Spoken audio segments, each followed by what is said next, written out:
Welcome.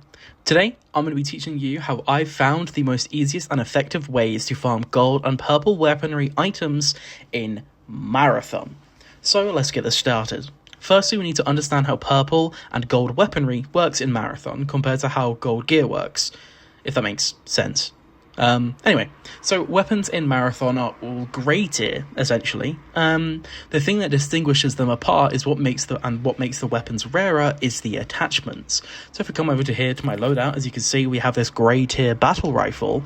But if I go to my edit and I go ahead and put some mods on this bad boy, so let's say this blue barrel, this purple scope, and this blue mag, and let's go over here and let's shove on one of these. As you can see up here now, and if we come out, our rarity of our weapon is now purple. Basically, the easiest way to describe this is it takes the highest quality of your attachment, in this case to be purple, and if you have attachments matching or below, it will make that the rarity. So if I go ahead and I take a couple of these blues off, if I take off this one, for example, it's now gone down a rarity. That's because the whole item quality isn't relatively the same. I do believe if I was to have a green in this case, I don't, it would actually bring it up to purple. But basically, it takes whatever your highest quality is, and that becomes the absolute, max it can be. However, everything below it can also bring it to that quality. So if I was to go ahead and take off the scope, if I had a different scope, like a blue scope, the max the scope weapon would be able to get to is blue. Due to me having a purple scope, when I shove that on, it's now purple. As I said, basically it takes the highest quality mod as a standard, and it uses the rest of the mods to make it that quality. And so why is that important? If you're doing stuff and constantly getting blue and purple mods for weapons you might not use much, still take the mods, or take mods off the weapon and put them onto your current ones. I commonly find myself in games where I'll pick up a weapon that I don't really care for, but it has a mod or two that I do care for. I will take those mods off the gun, so it's not taking up a massive space in my inventory, and if I exfil with the gun, I sell it. If I don't, then I get to keep the mods.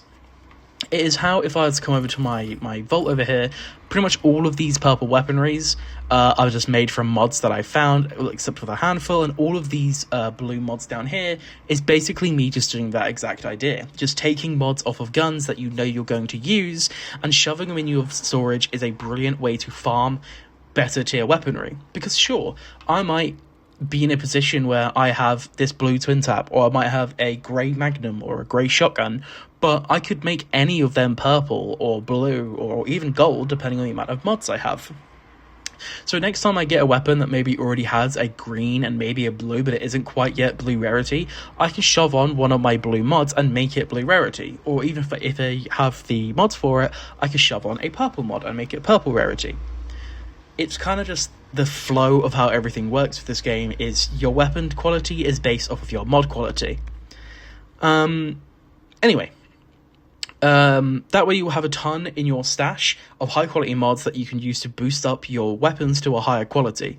However, with gold mods, it is different. Since gold mods are unique per weapon, it will instantly, when you have a gold mod on, boost that weapon to the absolute bare minimum of purple, and then even just adding, I believe, 1 or 2 mods on top of that will instantly make it gold. So as you can see over here, I just have a standard grey tier battle rifle, but if I was to go ahead and put on my purple mod over here, my gold mod, it is now a purple rarity, and if I was to go ahead and accompany that with a couple other attachments, in this case I'm just going to use 2 blues, it's now prestige.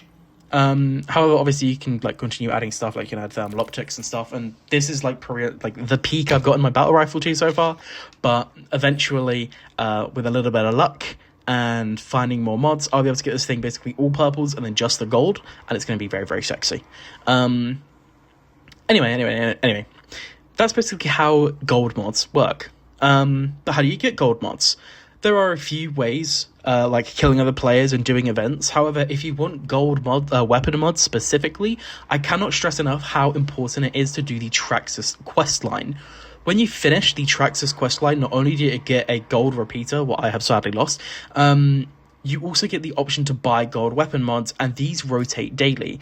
If I come over to Traxxas and I scroll down, I'm a bit broke, as you can see. I've got $6,000 right now. I'm down in the trenches, but today I could buy the Kingmaker mag for the long shot.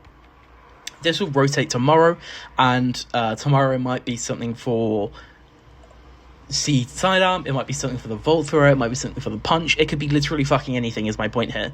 And this is going to be your way of efficiently and effectively farming gold weapons. You want to bash the living shit out of Traxxas, because the sooner you finish Traxxas, the sooner you can buy gold mods.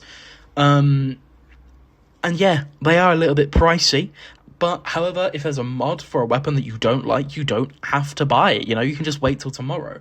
Plus, that gives you a little bit of extra time to make the money and make up for the value of it. So, for example, let's say I have 30k in my vault. I obviously don't. Let's say I have 30k in my vault and I don't want to buy this today. I can just play a load tonight, and then by the time I come on tomorrow, I might have like 45k. I might want to buy the weapon mod, and then I'll have enough, or like close to enough, to be able to get myself the next one. I'll only need to grind up a few more thousand. Obviously, when you're fucking hundreds of thousands deep in this game, that stuff doesn't really matter. But in the case of me right now, where I'm piss poor, it kind of does. So I haven't bought this mag yet, but I'm definitely planning to buy it today. But like I said, maybe tomorrow there's an attachment I don't like. I've actually managed to get like 2-3 days in a row that I have liked. This is how I got my battle rifle mod up here. It's actually how I got this bully mod. And eventually, when I'm not piss poor broke, it's going to be how I'm going to get this Kingmaker mod.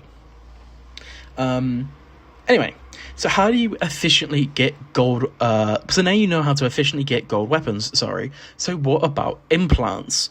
Lucky for you, most of the other vendors in this game will sell those for you as well. Find what you want most, like head, chest, or leg implants, and focus on the faction that will sell those items to you.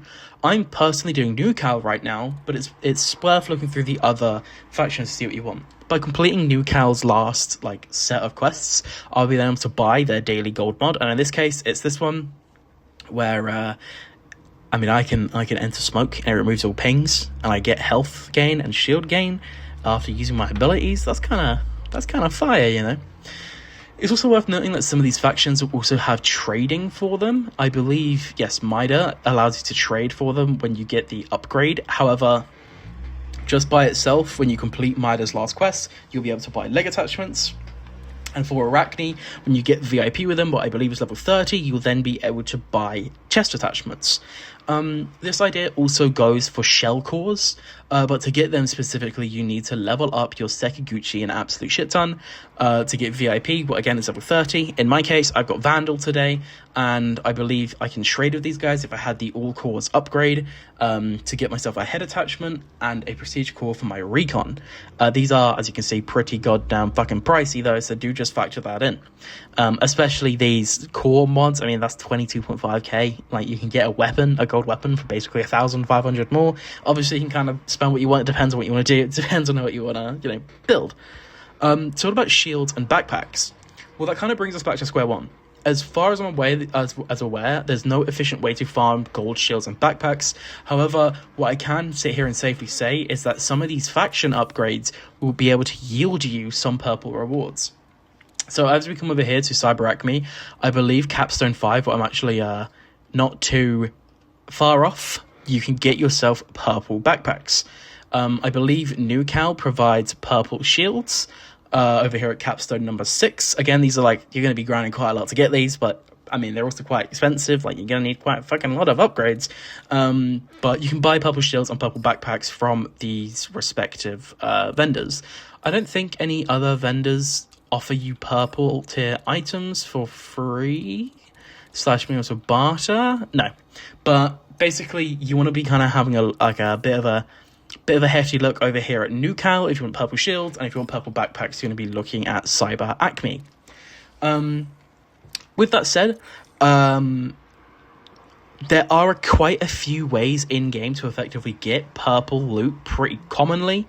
Some of them, sorry, I've just saw glitches thumb there tweak out. I don't know if you guys saw that on video, but that was really, really, really funny to watch. That kind of threw me off track there for a little bit. Anyway, world events are some of the easiest ways that I have found to be able to get pretty decent upgrades. So that includes bosses, that includes things like convoys, lockdowns, profit opportunities. These are all great ways to get a decent amount of purple gear. Obviously, it goes without saying, if you're a relatively skilled player, you can just bash the living shit out of outposts, and grind the fuck out of that, and you're gonna flip a fat profit because outpost is unbelievably good for great gear. But let's say you don't want to do that. A good way to get these is through key rooms. And I believe Cyber Acme has the amazing upgrade, I believe, over here, yes, where at first you can just get lockbox keys, which was quite nice. Eventually you can then get key fragments for deluxe and then superior keys. And why is that really, really important? Because obviously that means you can craft those tier keys. That is really, really cool anyway. That pretty much guarantees blue and purple keys. But I think one of the most important parts, what I haven't seen really many people mention about, is that if you do successfully exfil with one of these keys templates, they can actually go up a rank. So if I was to go in with a deluxe key template, that doesn't mean I'm going to get a deluxe key guaranteed. I could get a superior key. If I go in with a superior key template, I could come out with a gold key.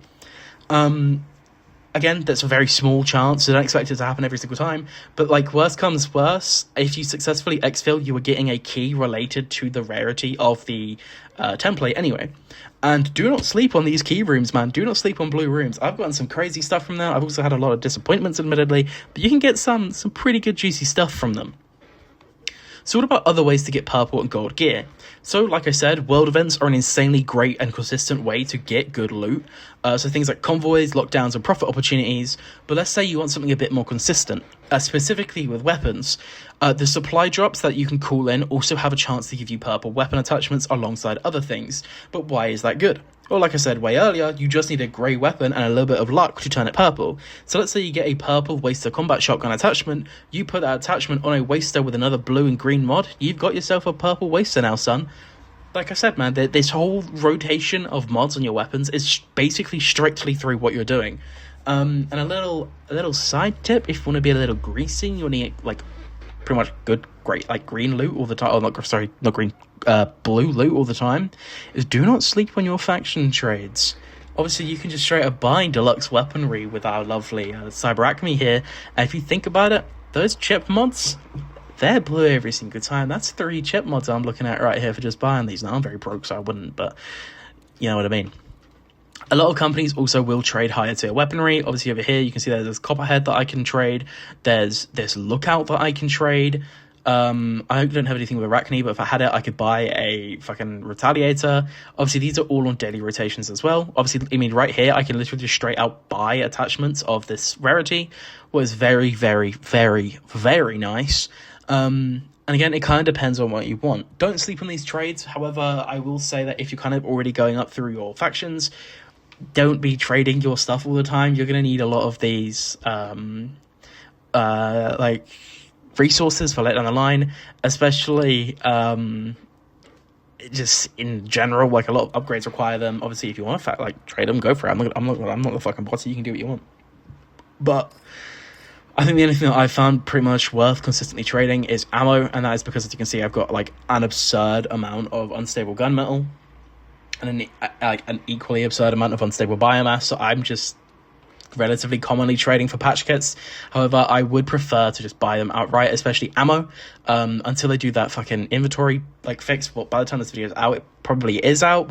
I mean, that's going to make inventory hoarding in this game significantly easier. I can't wait to see all of this stuff stacked together, bro. Anyway, basically what it boils down to is obviously luck, but if you want gold guaranteed, do your factions. If you want good loot at a semi-consistent rate, do your events. It is going to be how you are going to get good loot at good consistent rate. I am level 44, what I'll admit is pretty goddamn high compared to like the average player. I've got a decent vault value. I've had a bit of a shit day today when it comes to my runs. I've actually lost quite a lot of stuff, so I'm not going to bother having my good stuff on. But it's worth just trying to build your vault a little bit, because as you can see now, purple gear and like some blue scattered in there is basically my standard, other than this one fucking gun right here that I'm still like so mad I don't have enough attachments to make it all purple, because it's literally the only thing in here that isn't. But especially when it comes to like weapon attachments and chip mods, you want to take all of those motherfuckers. Most of my weapons in here are purple because of chip mods. All of these ones that have the purple in the top left are chip mods. So this is chip, this is chip, this is chip. We scroll up, this is chip, this is chip, this is chip, this is chip, this is chip, this is chip, this is chip. Obviously these are gold because of their own reasons. But essentially most of my weapons in my inventory are purple because of my chip mods. Do not sleep on your fucking chip mods, bro. Anyway, that's going to kind of wrap up my video. I don't really have much else to say, but essentially, do your fucking factions. Please do your factions, especially Traxxas. Grind the fuck out of Traxxas, bro. Trust me, you will not regret it.